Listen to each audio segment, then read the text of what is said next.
I know you can't hear it in my voice. Pretty damn pumped. That's why I'm titling this video the way I'm titling it, because I've fallen for the Kool Aid 3 years in a row. But I think, what do you want to say, 4th time's a charm. And I've already said that those other years, I think it was premature. 2019 was very premature. Very premature. It's like we weren't even paying attention to what truly was on the field and what they had to work with, which was nothing. Because that 2018 team at least had some seniors and some leadership. Anybody that knows a little bit about football has to, because if you start skeptical and then just slowly just keep paying attention with open eyes, without judgment, it's hard not to like what we see. It's hard not to love. It's hard not to love what the receivers look like. Yeah, they're unproven, whatever. They're good quarterback play with good offensive line play. We've seen in 2018 with good receiver and O-line play, Martinez can put that ball where it needs to. With these kind of receivers, I mean, look at this. Look at Tamari Surrey. Like, he comes off the line. He's got wiggle coming off the line. He is quick. He is a lot quicker than I thought he was from the spring game. Coming off the line, like, you can't hold him on the line. That guy that he's working against right there, I think that's that 5-star that they got from Ohio State, doing work. Toure got the best of him right there. Xavier Betts, I'm loving what I'm hearing out of his mentality. Sounds to me like his ceiling is the highest out of all the receivers, which is saying a lot with what's in that room right now. A guy like Toure mentally helping a guy like Omar Manning, helping a guy like Xavier with the kind of support that they all have and he has. These boys look smooth. Smooth. It's going to be a good year.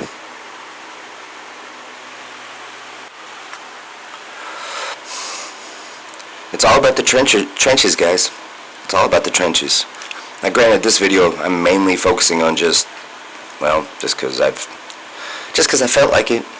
I just felt like highlighting the stuff that I just love watching, which is the physicality, the development of the physical tackling, the development of strength behind their tackle, snap behind their tackle, physicality at the point of attack, behind the defensive line, behind the linebackers in that front seven. The amount that that front seven improved from 2019 to 2020 shocked everybody. And honestly, I don't care if 2020 was a disappointment. 2020 was a wacky year regardless. 2020 was almost intended to basically allow the teams that were already established and already had NFL-type talent on a regular basis, basically minor league teams, the Alabamas, the LSUs, the Georgias, the Ohio States. Basically it allowed those teams to just basically sit on the talent that they already had. Teams that really needed time to develop those teams didn't stand a chance. I go back and I look at that 2018 team defensively. Soft, optional squats, not the best strength and conditioning program. Oregon State level, West Coast level strength and conditioning program that really just relies on seemingly athletes fresh off the board.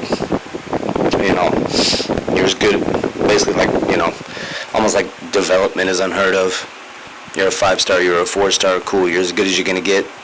That's why you got to appreciate old school development. Why I think, in a lot of ways, guys like Tom Osborne and a few other coaches that really practice the walk-on programs, so many good football players that slip between the cracks.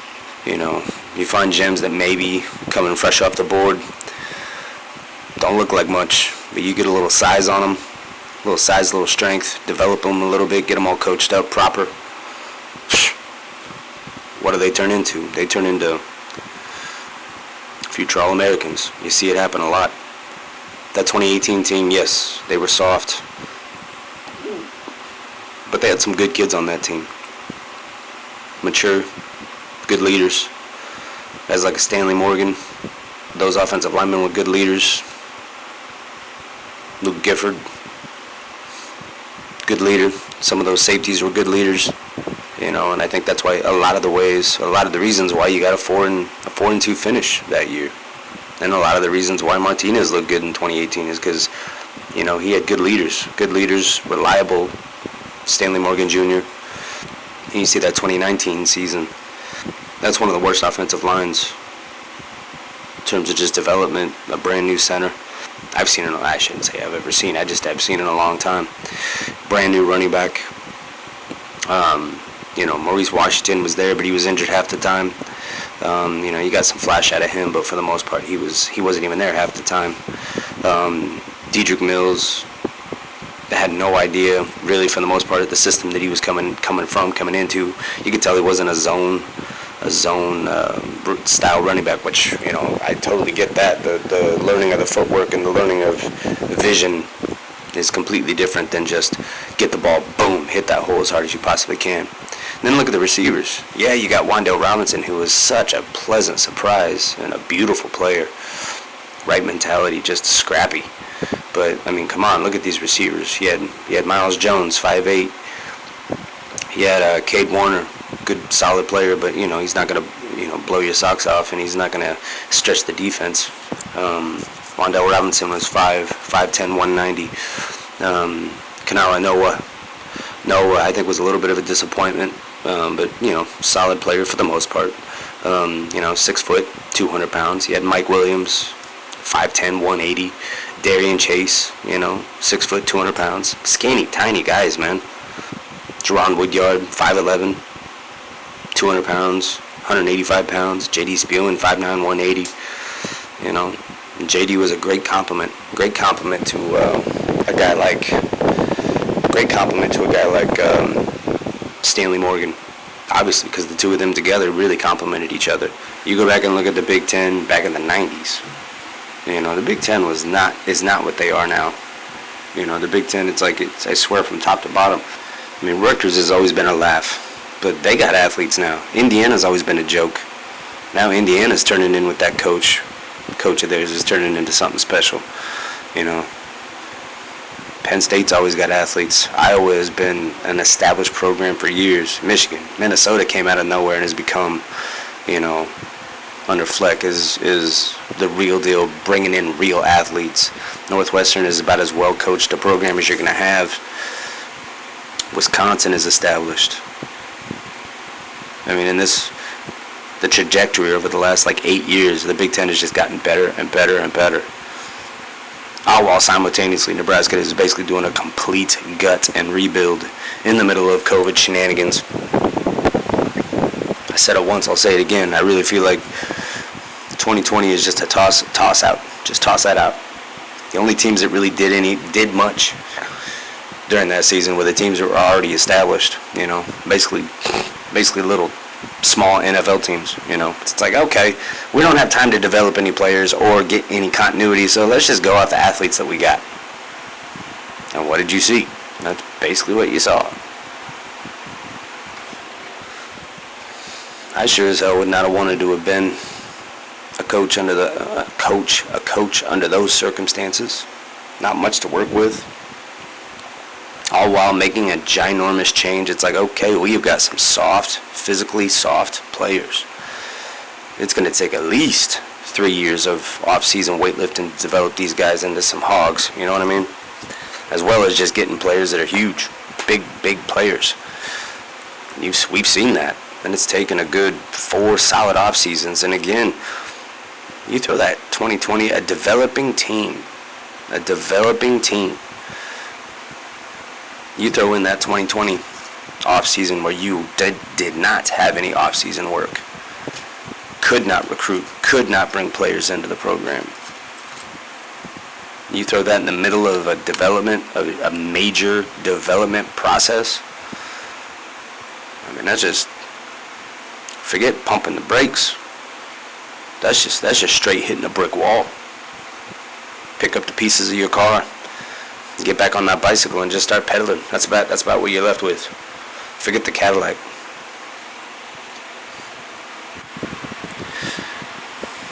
So with that being said, you look at this team. mean, nobody's delusional in thinking, you're going to see a 2017 UCF resurgence going from 3 years prior never winning a game to a 5-6 season, something like that, to all of a sudden winning, going undefeated, just a magical season. Like, that stuff, dude, come on. That stuff doesn't happen. But now that a lot of pieces and athletes and just size and physicality and the right culture and mentality, the players have the right mentality, have all that stuff in place, all of a sudden in the Big Ten, which is in a ridiculous conference, to all of a sudden think that Nebraska's going undefeated, please, with a bear of a schedule, ridiculously. I've read that it was the 10th most difficult schedule in the country. It's like, but I looked at the programs ahead of them in that list that had supposedly harder schedules, and I'm looking at who they highlighted as the reasons why it's harder, and I laughed. And I'm like, he even had a typo of making the claim that they screwed up in saying the Oklahoma game was a Nebraska home game. No, that's an away game. No, that's easily one of the hardest schedules in the country. But, when you go back and look at the fact that even when Nebraska had no depth, were soft, weight room soft, and a lot of dissension in the program of players versus players, etc., cliques, if you will, still, Nebraska found a way to be in almost every single game of every single year that Frost has been here. All the wounds, all the screw-ups, all the fumbles, all the penalties, all the, not being able to get turnovers, being one of the worst in the country, generating turnovers and also giving up turnovers, yet they find a way to be in every single football game. But games that they really should be getting blown out of, they're not getting blown out of. In all honesty, I think we're singing a completely different tune in terms of hype. They win those two games, or they did win the Rutgers game, but they win that Iowa game, well, they're going to a bowl game, but they win that Iowa game, we're singing a completely different tune. And again, I've watched that Iowa game many, many times. Nebraska won that game. But they had the dumbest turnovers I've ever seen. I think Cam Jurgens is going to be one of the best centers in the country. Offensive line is going to be big and physical. And I think Martinez has the headspace to play free, play relaxed. And his receivers, he's got 3 potential NFL receivers.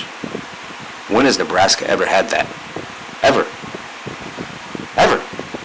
Anyway, guys, I'm excited about football this year. I'm really excited about this team. I'm not saying they're going to go undefeated, but they will be better than 6-6. I believe that.